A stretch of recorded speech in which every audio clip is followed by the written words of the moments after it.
महाराष्ट्र राज्य सहकारी बँक यांनी आपल्या कर्मचाऱ्यांना निवृत्तीनंतर पेन्शन देण्याचा निर्णय घेतला आहे। दर महिन्याला 10,000 रुपये इतकी पेन्शन निवृत्तीनंतर कर्मचाऱ्याला मिळणार आहे। यामुळे 507 कर्मचाऱ्यांना लाभ प्राप्त होणार आहे।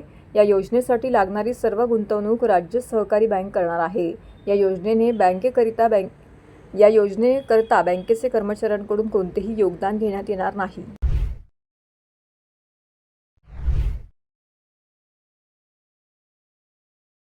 महाराष्ट्र राज्य सहकारी बँक यांनी आपल्या कर्मचाऱ्यांना निवृत्तीनंतर पेन्शन देण्याचा निर्णय घेतलाय।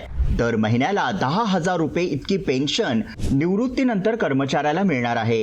यामुळे 507 कर्मचाऱ्यांना लाभ प्राप्त होणार आहे। या योजनेसाठी लागणारी सर्व गुंतवणूक राज्य सहकारी बँक करणार आहे। या योजनेकरता बँकांचे कर्मचाऱ्यांकडून कोणतेही योगदान घेण्यात येणार नाही।